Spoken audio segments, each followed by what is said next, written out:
Up to what extent ang pwede mong gawin sa film na hindi mo magagawa sa TV? I'm so sorry. Ano po ulit? Isang Yes, go.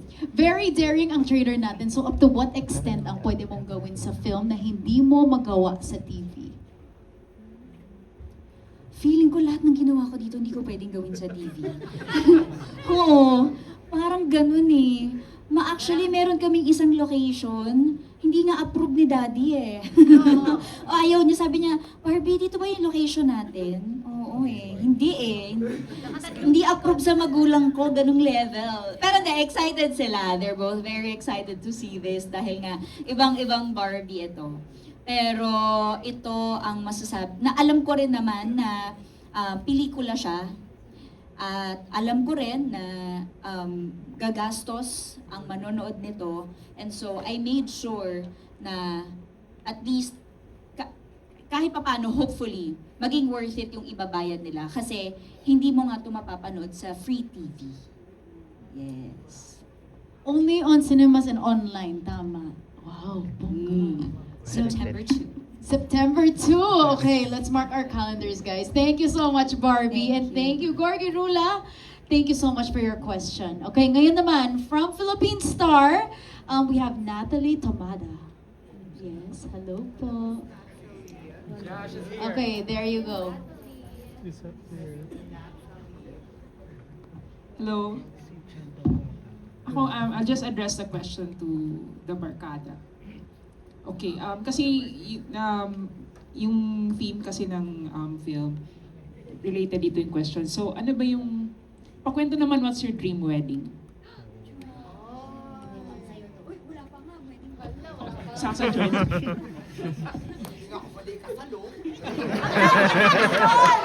Ang dami mo yung pagkalong Dream pangalan? Dream na pangalan. Oh, dream wedding? Ala, wala pa ako doon. Mauna na ako kasi pangarap ko rin naman talaga ikasal. Pero since nga sa Philippines, hindi pa ako pwede ikasal. So, pangarap na lang talaga ito lahat. So, feel ko ang dream wedding ko since hindi naman talaga normal or like hindi common sa amin na mag-dream talaga ng wedding. I think a simple wedding will do. Basta, mahal ko lang talaga yung papakasalan ko. Di ba, JC? Ay, ano ba yan? Lagi na lang kay JC. Hey, maganda nga. Anyway, thank you. Yun lang. Ako po sa ngayon, yung gusto ko na wedding is private po talaga. Ayoko na may ibang tao. Yung mga super close ko lang po talaga yung sa wedding na yun. Kung kailangan na walang makakaalam, yun yung gusto kong wedding. Sige, invited ka. Surprise. Invite kayo. Sige. Ako same eh. Parang I think my dream would be a destination also. But my real reason I think would be to keep it intimate then. I've always wanted something simple. Plain lang. Yung dress ko, gusto ko. Kasi pinagdadasal ko lang naman asawa muna eh, bago yung kasal, di ba? So pag dumating yun, sana gusto din niya yung simple lang. Kasi I believe na yung if you keep things private, mas mapapaalagaan, ha? Paano? Mapapahalagahan. Yes. Yeah. Ako? I don't know. Nandito ko sa nanay ko eh. Hindi. Wala pa nga jowa. Ano na tayo?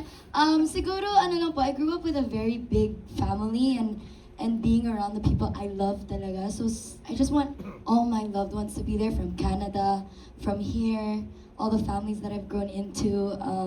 But, siguro, as long as it's a good husband, a good guy, and my family is there, I'm good. Basta, pwede ako sumayaw, good music, good food, masaya na po ako dun. I'm not that far into my life yet. Thank you so much, Thank you girl. po, Miss Natalie. Thank you po. How about Barbie? Barbie! Hello po, Miss Natalie. Dream wedding ko, I wanna get married in Vegas. Hello? In Verwang. Para may divorce. Thank you, Miss Natalie. Thank you. my gosh, ano pa ba si Cherry? I love it. Thank you. Thank you so much, girls. Yes, Miss Natalie, all good na po. Thank you so much po. Once again, that was Miss Natalie from Philippine Star. Next up, from Abante TNT. Okay, Rodel Fernando. Mag-abaan. Mike daw po. Maganda daw po sa... Lagot, sabi.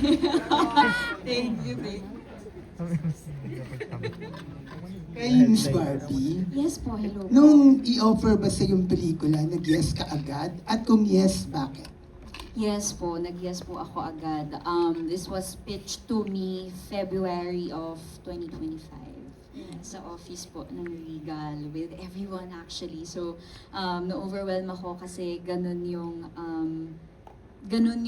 treatment and ganun sila kaseryoso to have me on board. So, dun pa lang, parang convinced na ako na, di ba, pag ganun yung respeto sa'yo, ganun yung trato sa'yo ng gusto mong makatrabaho, bakit ka naman hihindi? Tapos nalaman ko pa na bagong material siya para sa akin. Actually, sinabi rin sa akin ni Gabby Garcia.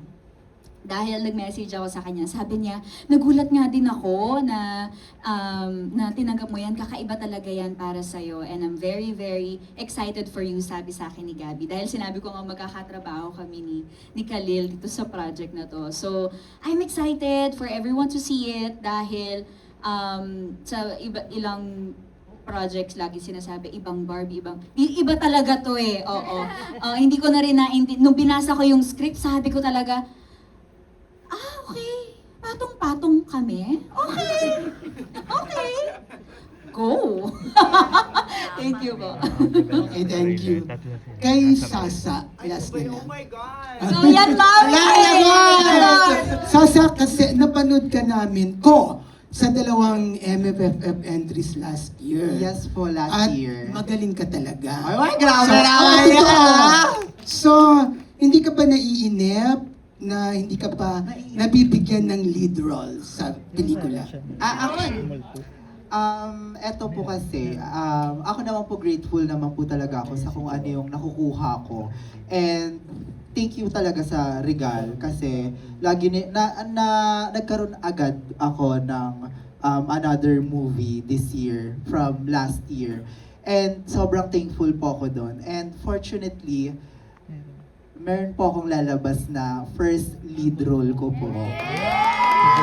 Yes. Ito po talaga, medyo segue lang ko ng onte. Sige na, itago mo na yan. Ito, lalabas na din sa September. So tulad last year, 2 pelikula ko sa isang buwan. Ito po si Vincherry at Multswa, Patay na Patay Sa'yo. Kasama ko dito si Joao. Ayan! Uy, JC, huwag ka magagamit. Lahat na lang? Sasa? Lahat na lang. Hakot, pati mga lolo. Pero ito na nga, ayun, sobrang nahirapan ako kasi hindi naman siya nagsabay, pero nauna ang Multo is shoot at sumunod yung Saving Cherry. And happy talaga ako sa dalawang movie na to kasi magkaiba yung binigay ko. And ayun, so watch out na lang po sa September. So thank you po sa pa-compliment. Bihira ko lang makuha yan, kaya sobrang appreciate ko. Salamat po. Wow. Thank you.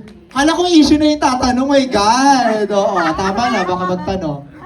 Thank you so much po, Sir Rodel from Abante. Okay, ngayon naman we have Mark Magadia. Yes? Without spoiling the story.